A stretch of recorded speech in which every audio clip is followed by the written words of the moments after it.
put it on someone. Yeah, very nice to add on, get the lead, and then add on a couple times and get a comfortable lead where we don't have to use, the back end leverage guys every time we win. How much is Campusano's return kind of linked with your lineup considering the way he's hitting?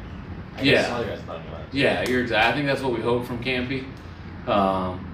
Getting a chance this year and bringing his bat into the lineup. The last few years with our catching situation, we've got great catchers, but offense hasn't been, their number one thing. Campy's bringing the ability to leave the yard, get a big hit anytime he comes up to the plate, and he's swinging with confidence, playing with confidence. It's fun to see. What do you think of Michael tonight? Michael's great.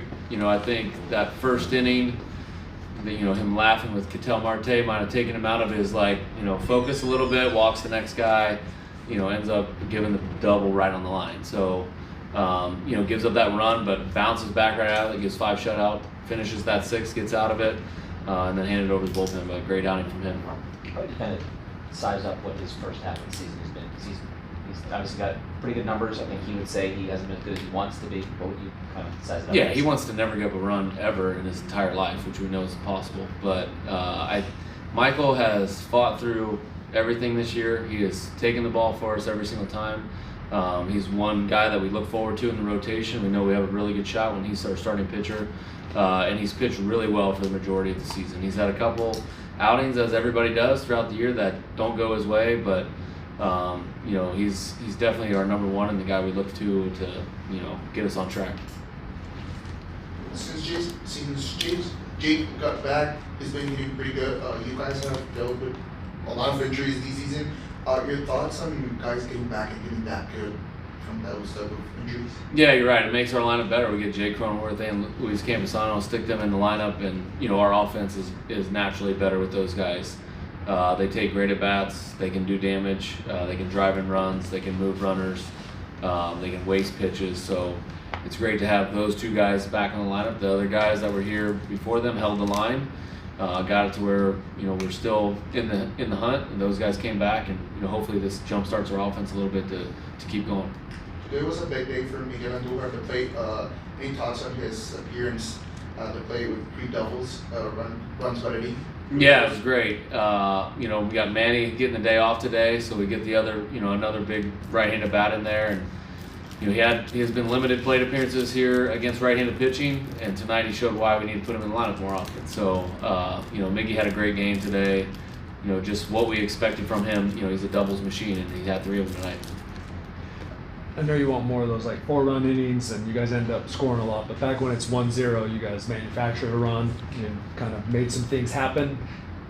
That's maybe been wanting a little bit. What did you think of being able to do that? Yeah, that's a very good point. I think that's how you've got to get into the game, is manufacturing runs.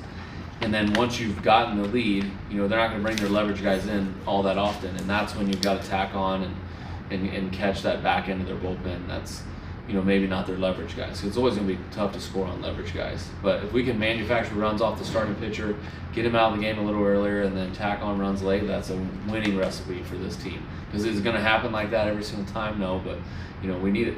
We need it to happen more often. How did Manny go through today, and what's his availability look like for tomorrow? Yeah, Manny's back in there tomorrow. His toe is just a little sore.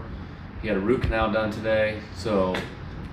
This was a day, he and I had planned a day off in this series at some point. It happened that he just had this toothache, and they scheduled it for today, and got that done. He was just a little sore after that, and it coincides with the ball off his foot yesterday. So good day for him to take a day off.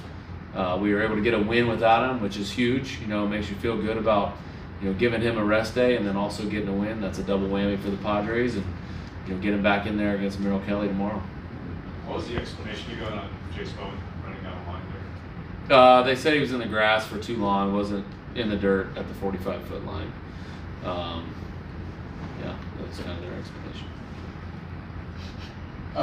In the 5th inning, Fernando gets hit by the pitch, and then it seemed like he frustrated Cabrera with the way he was running the bases. Just what did you kind of notice about the way he kind of frustrated him? Because even on the plate that Jackson hit, instead of going to get Jackson out, he decided to go to second, and he was safe. Yeah, exactly. I think Toddy can impact the game in so many ways, and we saw a lot of that tonight. And just he was on base, I think, twice without swinging the bat. Bunt base hit, getting hit by a pitch, and he was wreaking havoc on the game. We see a sliding catch out in the outfield that a normal person makes look normal, and he makes it look spectacular. So, and I think what you saw was correct, is him dancing around at second base, forcing that pitcher to not only hold him at second base, but also make a pitch to the pitcher. That's a very difficult thing to do.